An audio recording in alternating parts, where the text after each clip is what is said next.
el alfarero hacer de una misma masa un vaso para honra y otro para deshonra? Bueno, de esa misma masa, Él tiene la potestad de tomar uno y dejar al otro. Y eso es lo que quiere decir cuando dice, tendré misericordia del que tendré misericordia. ¿Podremos acusar de injusticia a Dios por no elegir a un hombre que se causó él mismo su propia condenación? No, aunque no lo entendamos, eso es lo que claramente enseña la Biblia. Ahora veamos este otro texto, Efesios 1, del 1 al 14. Estos dos textos, miren, no son dos versiculitos, son dos textos grandes que tratan el tema con detalle. Los que estudiamos la Biblia sabemos que los textos grandes, donde se trata el tema con profundidad, son textos de mucho poder exegético. ¿Cuáles son los textos de mayor poder exegético? Primero, los textos claros. Y segundo, los textos específicos, es decir, los textos en los cuales se trata el asunto con detalle. O si nosotros queremos saber algo de la doctrina de la resurrección, ¿a qué texto debemos ir? A Corintios 15. ¿Por qué? Porque es un texto especializado en ese asunto. Bueno, estos dos textos son especializados en este asunto. No son, por ahí como dicen en mi tierra, no son cualquier lagañanico. Son dos textos muy poderosos. Los demás también lo son, pero estos dos en particular. Vamos a leer entonces despacio, otra vez, Efesios 1, del 1 al 14. Pablo, apóstol de Jesucristo por la voluntad de Dios, a los santos y fieles en Cristo Jesús que están en Éfeso. Gracia y paz a vosotros, de Dios nuestro Padre y del Señor Jesucristo.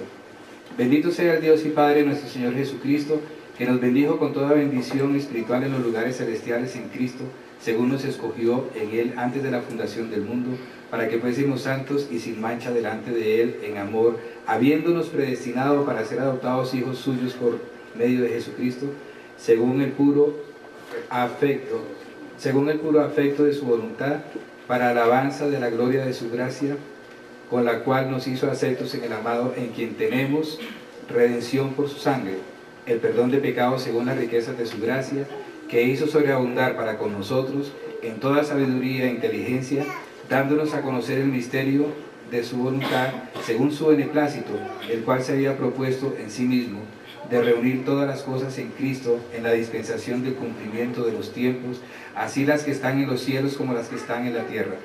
En Él, asimismo, tuvimos herencia, habiendo sido predestinados conforme al propósito del que hace todas las cosas según el designio de su voluntad, a fin de que seamos para alabanza de su gloria, nosotros los que primeramente esperábamos en Cristo.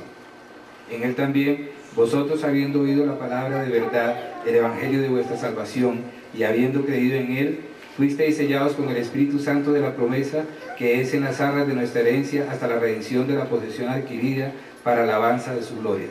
Este texto enseña muchas cosas, pero lo que estoy tratando de probar es que este texto, como los dos anteriores, enseña la elección para salvación de personas. Entonces, vemos claramente las palabras en el texto diciendo que hay personas que han sido ¿qué? Elegidas. Que hay personas que han sido ¿qué? Predestinadas. Lo dice 3 veces. Y todo el tiempo Pablo está usando pronombres personales. Y cuando uno habla de pronombres personales, pues está hablando de personas. Nos escogió, habiéndonos predestinado. Tenemos redención. Hizo sobreabundar para con nosotros. Tuvimos quienes nosotros herencia, habiéndonos predestinado, para que seamos vosotros que primero esperábamos en Cristo.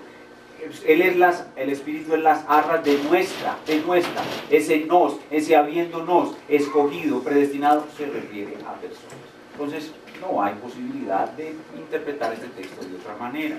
La Biblia enseña claramente la elección de personas para salvación. Y el resto de los textos que ustedes ven ahí lo corrobora ahora. Después de leer estos textos, podemos responder a la segunda pregunta. La primera que hicimos es si enseña o no la Biblia la elección de personas. Ya vemos que sí. La segunda pregunta es qué tipo de elección enseña.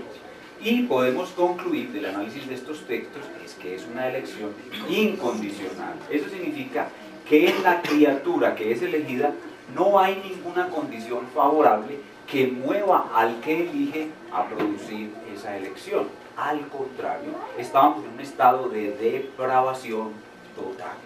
como bien lo presenta el Señor a través del profeta Ezequiel, hablando del origen de la nación de Israel, la presenta como un niño nacido, lleno, cubierto de sangre, arrojado en el campo, ante el cual pasa Dios a su lado y le dice, vive. No ve nada en ese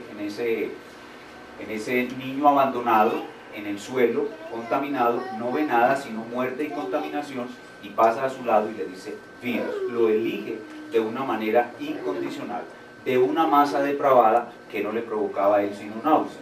Pero esto es para mostrar que en él hay amor, que en él hay gracia. Por eso hablamos de gracia soberana, de una gracia que es soberana, que ama no habiendo ninguna condición en la persona elegida, sino para mostrar el amor y la gracia que hay en él. Pasemos a la siguiente. Pero si hablamos de la elección de personas para salvación, pues tenemos que hablar también de la no elección. De la no elección. Hay una gran masa de personas caídas, y algunas de esa masa, un grupo muy grande, una multitud incontable de toda nación, tribu, pueblo, lengua, fue elegida, pero otra porción muy grande también fue dejada en su estado de depravación. La Biblia no tiene una palabra para hablar de los no elegidos. La teología sistemática ha acuñado la palabra reprobación. Entonces veamos si la Biblia enseña o no la no elección. Hermano, por favor, leamos todos estos textos. Proverbios 16:4. Todas las cosas ha hecho Jehová para sí mismo, y aún al impío para el día malo. Mateo 15:11-14. No lo que entra en la boca contamina al hombre, mas lo que sale de la boca, esto contamina al hombre. Entonces, acercándose sus discípulos, le dijeron, ¿sabes que los fariseos se ofendieron cuando oyeron esta palabra? Pero respondiendo él, dijo, toda planta que no plantó mi Padre Celestial será desarraigada, dejadlos, son ciegos, guías de ciegos, y si el ciego guiare al ciego, ambos caerán en el hoyo. Juan 10:26. Pero vosotros no creéis porque no sois de mis ovejas, como os he dicho. Primera de Pedro 2:8. Y piedra de tropiezo y roca que hace caer, porque tropiezan en la palabra siendo desobedientes, a lo cual fueron también destinados. Segunda de Pedro 2:12. Pero estos, hablando mal de cosas que no entienden, como animales irracionales, nacidos para presa y destrucción, perecerán en su propia perdición. Estos textos son claros, no hay dificultad en entenderlos. Pero quiero que presten atención a este texto de Mateo 15, del 11 al 14. Esta expresión, dice el Señor refiriéndose a los fariseos que no podían creer en Él. Dice, toda planta que no plantó mi Padre Celestial. Ahí hay otra metáfora equivalente a la del alfarero. ¿Recuerdan en Romanos la metáfora del alfarero? Aquí se habla de Dios como un jardinero, no como un alfarero. Y dice que hay unas plantas que Él las plantó. ¿Y qué significa plantar? Plantar es hacer un esfuerzo. Hay que hacer un esfuerzo para plantar. Pero para no plantar, no hay que hacer ningún esfuerzo. No plantar simplemente es la decisión de no plantar, de no hacer nada. Entonces, es en ese sentido donde nosotros vemos que la elección y la no elección no son iguales. La elección le cuesta a Dios, le cuesta. La elección es algo positivo, la elección es algo dinámico, algo activo. La no elección es simplemente pasarlos por alto. Por eso el Señor Jesús utiliza esta palabra, dejadlos, dejadlos, dejadlos. Eso es lo que sucede en la no elección. No pueden creer porque no son de mis ovejas. No son de mis ovejas y no pueden creer. ¿Por qué no pueden creer? Porque no son de mis ovejas. Esto es de nuevo incapacidad total, pero relacionándola con esta doctrina de la elección. Y estos pasajes en los cuales se habla de personas que fueron destinadas para ciertas cosas, esos pasajes como que no nos gustan. Los leemos y como que no les prestamos atención, los pasamos rápido. Pero miren qué tan claro es.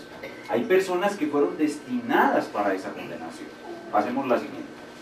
Leamos estos otros textos. Porque algunos hombres han entrado encubiertamente, los que desde antes habían sido destinados para esta condenación, hombres impíos, que convierten en libertinaje la gracia de nuestro Dios y niegan a Dios, el único soberano, y a nuestro Señor Jesucristo. Apocalipsis 17:8. La bestia que has visto era y no es, y está para subir del abismo e ir a perdición, y los moradores de la tierra, aquellos cuyos nombres no están escritos desde la fundación del mundo en el libro de la vida, se asombrarán viendo la bestia que era y no es y será. Romanos 9, 21, 24. ¿O no tiene potestad el alfarero sobre el barro para hacer de la misma masa un vaso para honra y otro para deshonra? Y que, si Dios, queriendo mostrar su ira y hacer notorio su poder, soportó con mucha paciencia los vasos de ira preparados para destrucción, y para hacer notoria las riquezas de su gloria, la mostró para con los vasos de misericordia que Él preparó de antemano para gloria, a los cuales también ha llamado, esto es, a nosotros, no solo de los judíos, sino también de los gentiles? Además de las declaraciones explícitas de que hay hombres que fueron destinados para cierta condenación, la palabra de Dios utiliza otra forma de indicar esta reprobación, hablando de quiénes están escritos y quiénes no están escritos en el libro de la vida y cuándo fueron escritos. Los creyentes fueron escritos en el libro de la vida en el consejo eterno de redención, y los no elegidos, esos son los elegidos, y los no elegidos sencillamente no fueron escritos, así como las plantas no fueron plantadas, y así como se deja un vaso para deshonra. Entonces, todas esas metáforas ilustran una enseñanza muy clara que no nos gusta, y es la de la no elección. Pasémosla así. Esto, a grandes rasgos, lo que tiene que ver con los destinatarios de ese plan de salvación ejecutado. Pero muchísimas objeciones, tal vez más objeciones que a la doctrina de la depravación total, vienen a la doctrina de la elección. Aquí tengo una lista de 7. Voy a tocar solamente 2 o 3 de las más importantes. La segunda, por ejemplo: si hay elección, entonces no hay libre albedrío. Obviamente ya dijimos que el libre albedrío hay que pensarlo con mesura, porque las personas que creen que el libre albedrío es una libertad absoluta en la cual Dios no tiene nada que ver, Dios no puede conocer lo que yo voy a hacer a continuación, porque yo soy totalmente libre. Si Dios pudiera conocer lo que yo voy a hacer a continuación, yo no sería libre.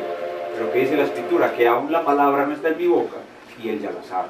Entonces, el libre albedrío genera un obstáculo formidable a la doctrina de la elección. Y algunos hermanos, luchando con esta doctrina de la elección, tratan de proponer que sí hay una elección, porque la palabra no se puede sacar de la Biblia, no se puede dejar de ver su importancia en la Biblia. Y entonces comienzan a elaborar ciertas formas de elección distinta a la elección incondicional. Y comienzan a hablar de una elección basada en el preconocimiento de Dios, o presciencia. Que Dios ve en el futuro todo lo que va a pasar. Que Dios puede ver en el futuro que fulano va a arrepentirse y a creer, y entonces lo elige. Esa la llamamos la teoría del video. Es como si Dios tuviera un DVD celestial y pone el video de este hermano y lo deja rodar, y ve que cuando tiene 17 años se va a convertir. Entonces, apunten ese en el libro de la vida. El libro de la vida. No, yo lo digo con respeto y no me quiero burlar. No me estoy burlando ni siendo sarcástico. Es lo que nuestros hermanos creen. Entonces, el problema con este asunto es que la palabra presciencia en la Biblia no tiene ese sentido cognitivo de conocer de antemano, sino que esa palabra en el resto de la Escritura tiene más un sentido afectivo que cognitivo. Cuando decimos que Adán conoció a su mujer, ¿de qué estamos hablando? De las relaciones íntimas que Adán tuvo con su mujer. Cuando dicen Amós 3:3, Dios de Israel, hablando de Israel, a vosotros solamente os he conocido de entre todas las naciones. ¿Será que Dios no conocía a Israel? ¿O será que Dios aprende algo? Dios no aprende nada. Dios no puede aprender, porque Él es eterno, su pensamiento es eterno. Él no aprende, Dios no puede aprender. Entonces, ese preconocimiento no puede ser algo cognitivo, algo anticipado. Ese preconocimiento es más bien a los que antes amó, no a los que antes conoció, porque Él lo conoce todo. Dios no puede aprender, no puede conocer, nada puede enseñársele a Dios. Eso es más bien algo de conocimiento afectivo. Entonces, esta teoría, una variante, digamos, de la verdadera elección, tiene carrera, y hay muchos que la siguen. Pero no es correcta, no es la posición bíblica. Entonces, los animo a pensar sobre estas cosas y a pensar con cordura si es posible o no tal cosa. La otra la otra objeción estrella, la que más le dicen a uno en la calle, es la número 3. Si Dios da su salvación solo a escogidos, ¿eso no es hacer acepción de personas? Pues cuando uno predica la doctrina de la salvación, no solamente le dicen a uno que el Espíritu Santo es un caballero, sino que también le dicen que Dios no hace acepción de personas. Y esa expresión, hacer acepción de personas, está en la Biblia. Es una expresión bíblica. Pero, si ustedes se toman la molestia de coger una concordancia y mirar todos los textos de Génesis y Apocalipsis donde aparece esa frase, acepción de personas, excepto en la visión de Pedro, cuando a Pedro se le enseña por medio de una visión con animales, de que Dios escogió también a los gentiles, exceptuando en ese texto, se refiere única y exclusivamente a lo que Dios hace en su juicio. Se refiere a juicio, se refiere a castigo, se refiere a condenación. Se dice que Dios no hace acepción de personas en su juicio. Es decir, que a Dios no lo mueve a hacer un juicio más favorable la pobreza y la miseria del pobre o la riqueza y dignidad del rico. Él es en el juicio en el que no hace acepción de personas. Pero de su misericordia se le dice, tendré misericordia de quien tendré misericordia. Entonces, ¿qué hacen? Califican el atributo de la misericordia que Dios califica de soberana con el atributo de su justicia que Él califica de no ser acepción de personas. Cruzan los dos conceptos y le ponen a uno lo que es propio del otro. Y por eso de esa manera terminan rechazando la doctrina de la elección. Ojo, negando todos los otros argumentos. Mira, cuando uno enseña estas cosas, uno experimenta cierta frustración. Estamos tratando de enseñar, de construir la verdad basados en la Biblia, y estamos levantando un castillo. Cuando de pronto el estudiante se topa con un texto que me enseña lo contrario a lo que uno estaba enseñando, resulta que el castillo era un castillo de naipes y se va al suelo, con un solo texto, después de que hemos ido sembrando y edificando sobre argumentos muy sólidos, sobre textos claros, sobre una evidencia masiva. Ustedes ven que la doctrina de la depravación total es una evidencia ocasional o masiva. Es una evidencia masiva, pero un solo texto, una sola idea, un solo concepto que no encaja en el sistema y ya desecharon el sistema por completo. No debe ser así, mis hermanos.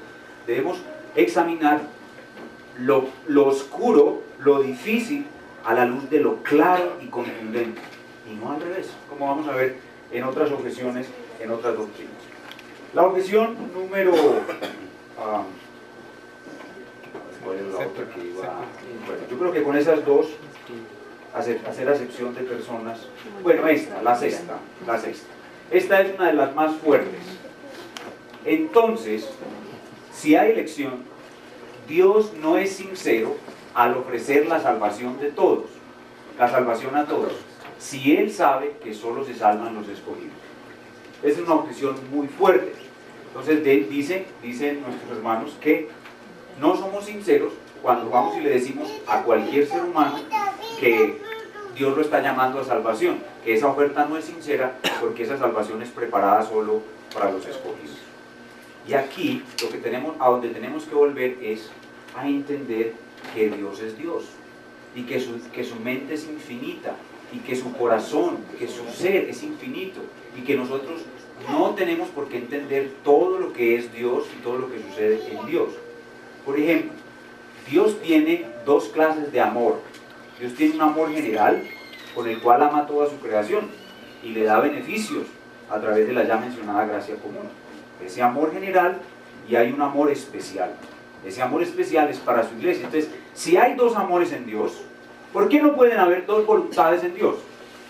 ¿No puede haber en Dios una voluntad que podríamos llamar la voluntad de su deseo? La Biblia dice que Dios quiere que todos los hombres sean salvos. Pero, ¿a quiénes salva? Solo a algunos. Está la voluntad de su deseo y la voluntad de su decreto. ¿Y quién puede decirle a Dios por qué hace así? No sabemos por qué Él hace así. Entonces, en la voluntad de su deseo, es posible que le podamos decir, Dios quiere que tú seas salvo, pero en la voluntad de su decreto van a ser salvos solamente los escogidos. Entonces miren que esto es complejo y no podemos ir desechando todo ese edificio de argumentos por una sola duda, donde no podemos explicar muy bien ¿Por qué le ofrece la salvación a todos, a pesar de que solo se van a salvar los que le eligen?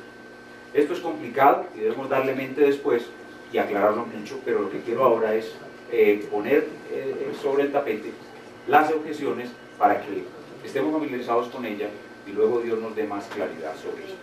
Ahora vamos al punto central de la salvación ejecutada.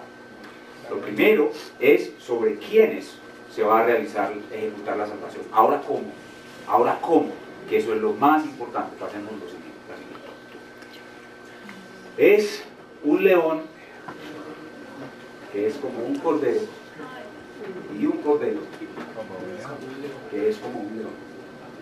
Él va a ejecutar su gloriosa salvación. Pasemos a la siguiente. Ahí está. Así es como se ejecuta la salvación. El tema central del universo, tema central en los cielos, en la tierra, en el Antiguo, en el Nuevo Testamento, en este momento en todo el mundo, en la muerte del Cordero de Dios. En una sola palabra, expiación. Así se produce esta gloriosa salvación, por medio de la expiación. Entonces, si queremos entender la doctrina de la salvación, ¿qué es lo más importante? La expiación. Así que llegamos al punto culminante. Lo anterior nos prepara para eso. Así que Dios nos dé el entender bien lo que es la expiación. Pasemos la siguiente.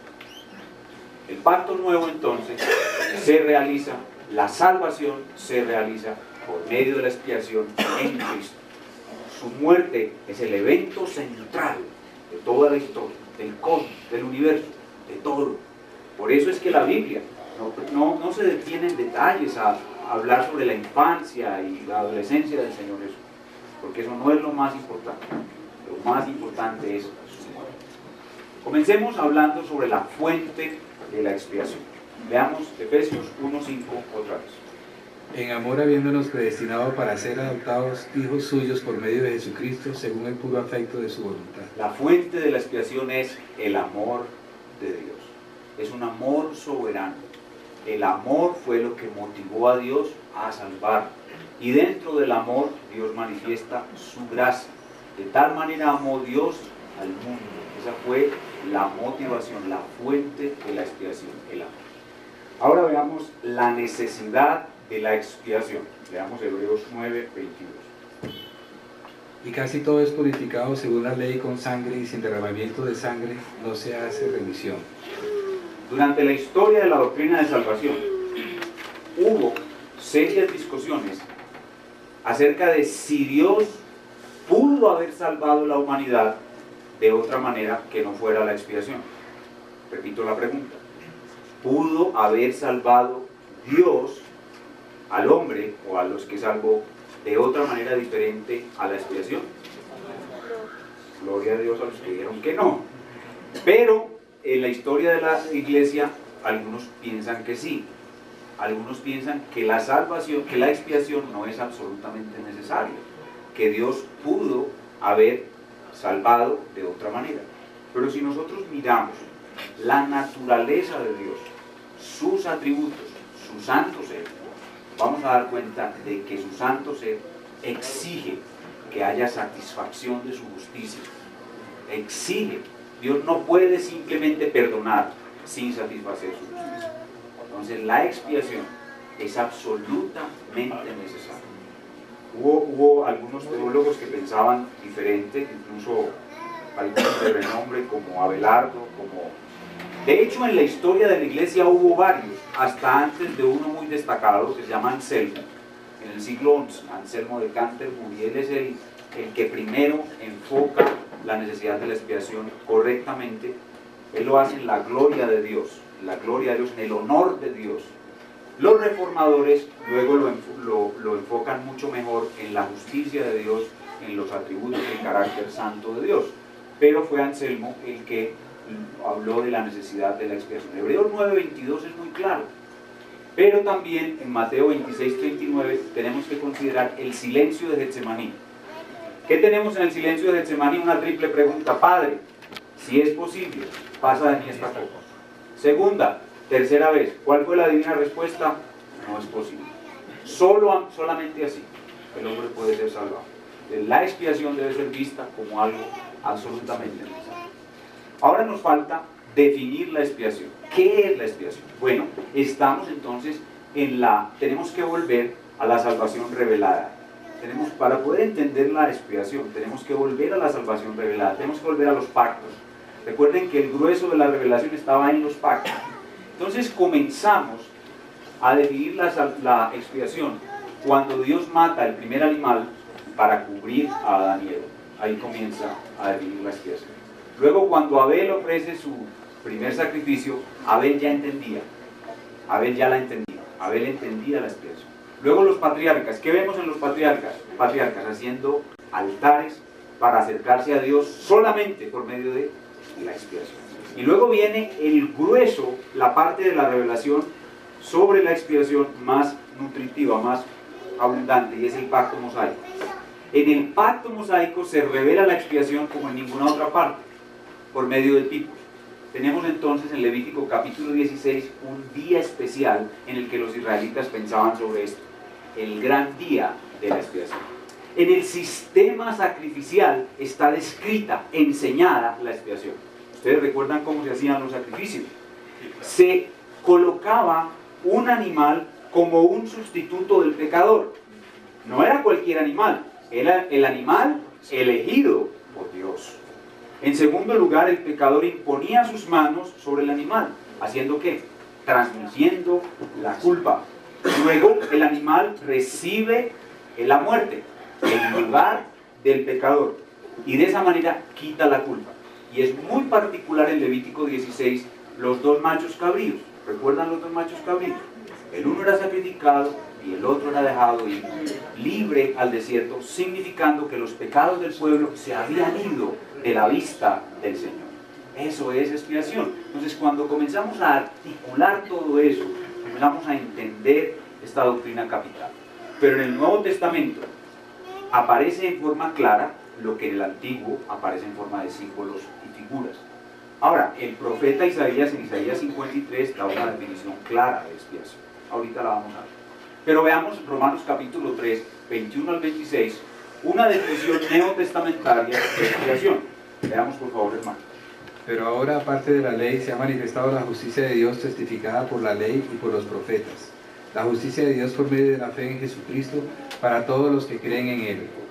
Porque no hay diferencia, por cuanto todos pecaron y están destituidos de la gloria de Dios, siendo justificados gratuitamente por su gracia, mediante la redención que es en Cristo Jesús, a quien Dios puso como propiciación por medio de la fe en su sangre, para manifestar su justicia, a causa de haber pasado por alto en su paciencia los pecados pasados, con la mira de manifestar en este tiempo su justicia, a fin de que Él sea el justo y el que justifica al que es de la fe de Jesús.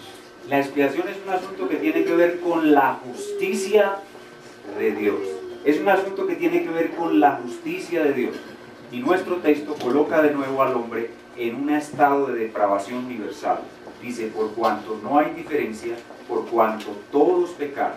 Pero esos que pecaron están siendo justificados, de nuevo, tiene que ver con la justicia de Dios, gratuitamente por su gracia. Mediante, oigan bien, mediante la redención. ¿Recuerdan la importancia de la palabra redención?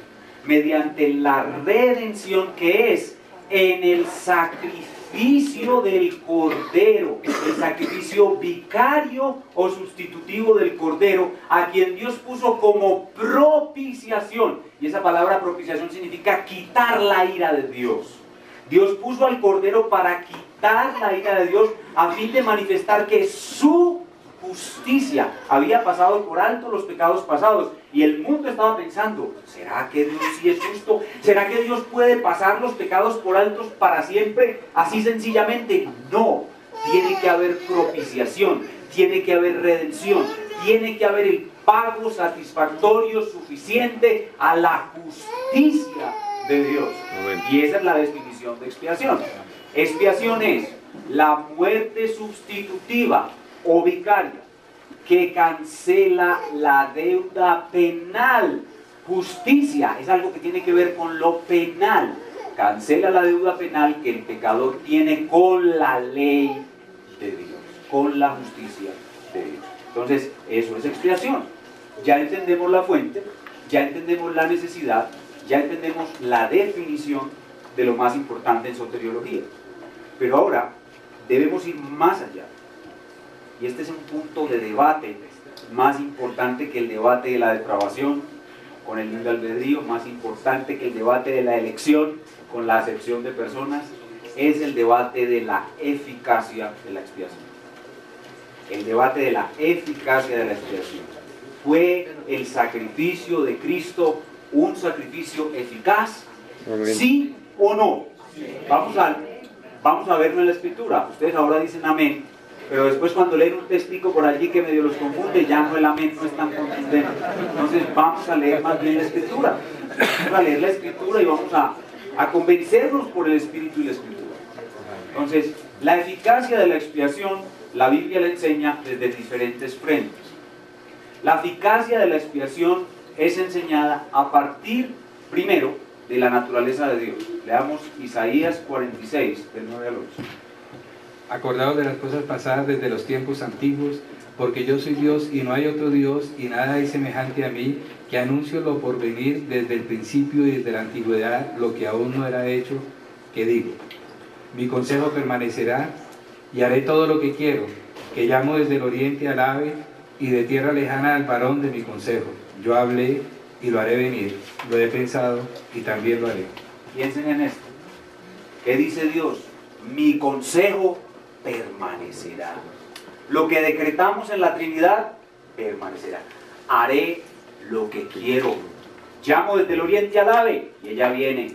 No se puede resistir porque yo soy Dios.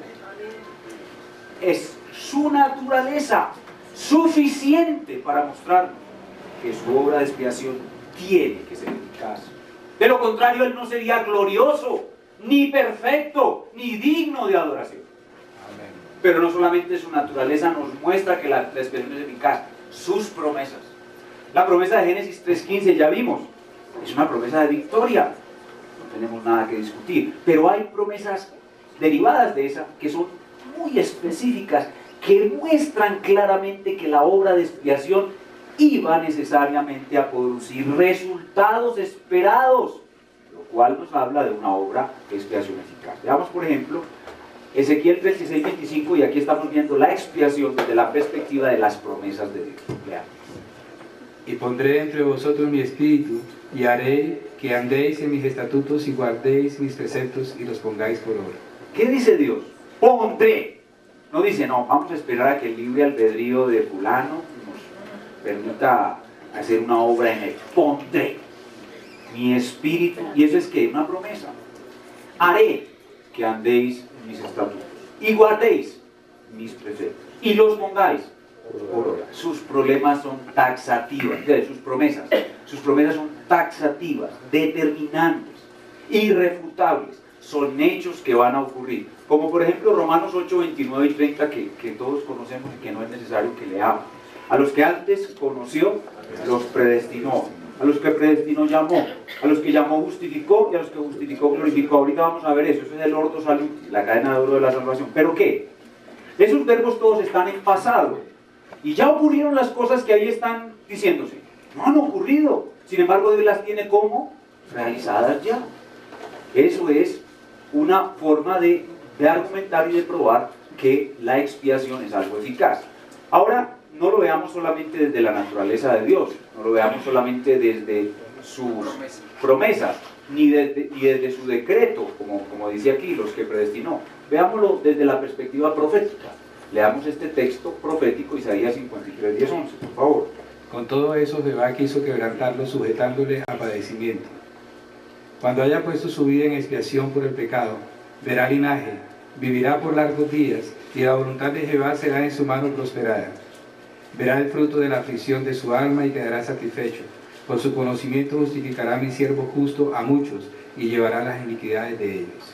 700 años antes de que se produjera la expiación, dice el profeta, verá linaje. ¿Eso de qué habla? De una expiación eficaz.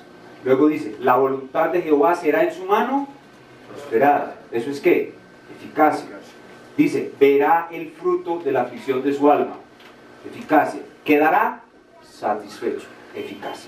Entonces, ¿está Dios satisfecho por algo que es ineficaz? No es posible. Entonces, no solamente desde la naturaleza de Dios, desde sus promesas, desde sus decretos, desde sus profecías. Veamos las palabras del mismo Señor Jesús, Juan 6:39.